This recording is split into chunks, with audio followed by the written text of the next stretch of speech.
Bienvenida o bienvenido a esta exploración. Hoy nos vamos a sumergir en un ensayo personal que me ha parecido muy revelador. Se titula Español, clave para el avance profesional. La fuente es, la experiencia directa de una persona que trabaja en el ámbito de los negocios internacionales y detalla, paso a paso, cómo aprender español acabó transformando su carrera profesional. Nuestra idea hoy es destilar las lecciones clave, ¿no?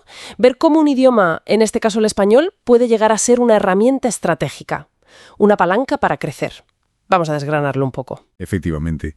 Yo creo que es un caso muy interesante, porque no solo veremos por qué eligió el español, que ya tiene su miga, sino cómo ese conocimiento del idioma fue, digamos, la base para otras cosas, para construir competencias culturales que son cruciales hoy en día, para expandir su red de contactos, y además para potenciar habilidades de liderazgo y de resolución de problemas. Es una perspectiva fascinante sobre el valor tangible, casi diría medible, de saber idiomas. Pues empecemos por ahí, por la elección. ¿Por qué concretamente el español? En el ensayo se subraya mucho su peso global. Hablamos de más de 580 millones de hablantes, que no es poco. Y su importancia en mercados que son vitales, como Latinoamérica, España, y sin olvidar la presencia cada vez mayor en Estados Unidos. Vamos, que no parece que fuera un capricho, ¿verdad? Más bien una decisión de negocio muy pensada. Totalmente. Y esa visión estratégica es lo que marca la diferencia en este caso, yo creo. No se trataba simplemente de conseguir fluidez, de hablarlo bien y ya está, sino de identificar muy conscientemente qué puertas específicas le abría ese idioma, en relación con qué mercados, con qué culturas eran relevantes para su sector profesional concreto. Ese alineamiento tan claro entre la habilidad lingüística y el objetivo profesional, pues es un factor diferenciador clave. Hoy en día, fundamental. Sí, porque una cosa es chapurrear y otra es usarlo como herramienta. Pero donde yo creo que se ve de verdad el valor añadido, más allá de la gramática o el vocabulario, es en la parte cultural. El ensayo lo ilustra muy bien con un ejemplo concreto, una negociación con un cliente mexicano. Parece ser que entender la importancia que se da allí a la relación personal, al trato cercano, y poder manejar eso en español, pues fue determinante para que el acuerdo llegara a buen puerto. Exacto. Es que ahí hablamos ya de competencia cultural, de descifrar ese código no escrito que hay en cada cultura. Y esa habilidad, esa sensibilidad, le permitió hacer de puente, ¿no? En equipos donde había gente de Argentina, de Colombia, de España, con sus diferencias. Y no se trataba solo de traducir, informes técnicos, que también, sino de aclarar malentendidos culturales, de mediar, de facilitar la comunicación real.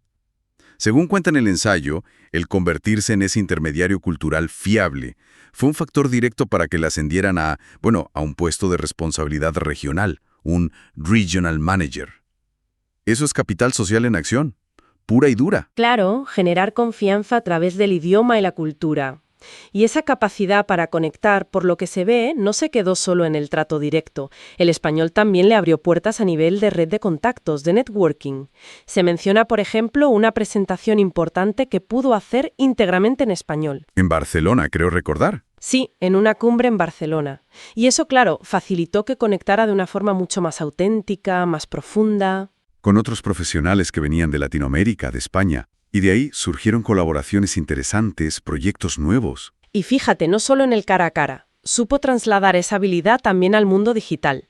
Se metió en foros sectoriales en español, participó activamente, publicó contenido relevante en español, artículos sobre temas como cadenas de suministro sostenibles, por ejemplo. Ah, interesante. Y fue precisamente así, a través de esa visibilidad digital en español, como llamó la atención de una figura ejecutiva importante. Alguien que acabó siendo un mentor clave en su carrera. Esto conecta mucho con aquello que decía Granovetter, la teoría de la fuerza de los lazos débiles, ¿recuerdas? Sí. Como esas conexiones que parecen menos centrales, menos obvias, a veces son las que traen las oportunidades más grandes e inesperadas. Es verdad, esas redes extendidas.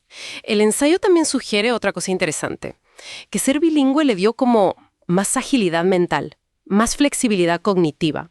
Cuenta una anécdota sobre un problema logístico bastante complejo en Latinoamérica y cómo el poder hablar directamente con los proveedores locales en su idioma le permitió captar pequeños matices, detalles en la conversación, que a otros compañeros que necesitaban traducción o que no captaban esas sutilezas se les habían pasado por alto. Claro. Y eso, al final, facilitó encontrar una solución más rápida y, sobre todo, más eficaz. Totalmente. Y eso se ve también en el liderazgo. El impacto fue muy notable.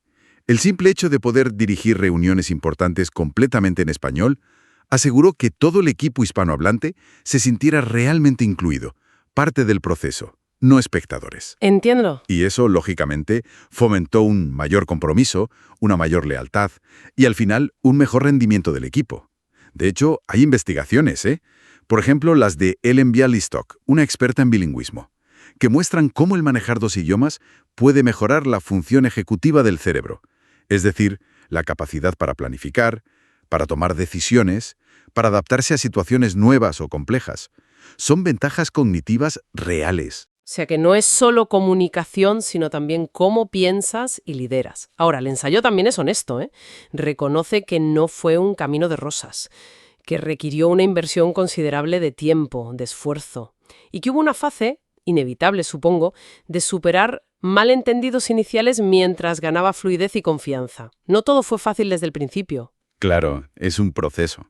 Y menciona otro reto interesante, el tener que adaptarse a las distintas variantes del español. No es lo mismo el español de México que el de España que el de Argentina. Cada uno tiene sus giros, su vocabulario. Ya me imagino. Pero fíjate qué curioso. Esa necesidad de estar siempre adaptándose, de ser flexible con el idioma, lejos de ser un obstáculo, se acabó convirtiendo en una demostración más de su agilidad mental y de su sensibilidad cultural. Y esas son cualidades que, profesionalmente, se valoran muchísimo hoy en día. La adaptabilidad. Entonces, si vamos a los resultados concretos, a lo tangible, ¿en qué se tradujo todo este esfuerzo y esta estrategia? El ensayo es muy claro en esto. Menciona un ascenso a ese puesto de Regional Manager en un plazo de 3 años. Que no está nada mal. No está nada mal, ¿no? Un incremento salarial importante, habla de un 30%. Un 30%. Y la responsabilidad de liderar una iniciativa estratégica bastante clave para la empresa en toda Latinoamérica. Ahí están los resultados. Son cifras, son hechos concretos. Ilustran perfectamente cómo una inversión que parece personal, como aprender un idioma, puede generar un retorno de la inversión muy claro, muy medible.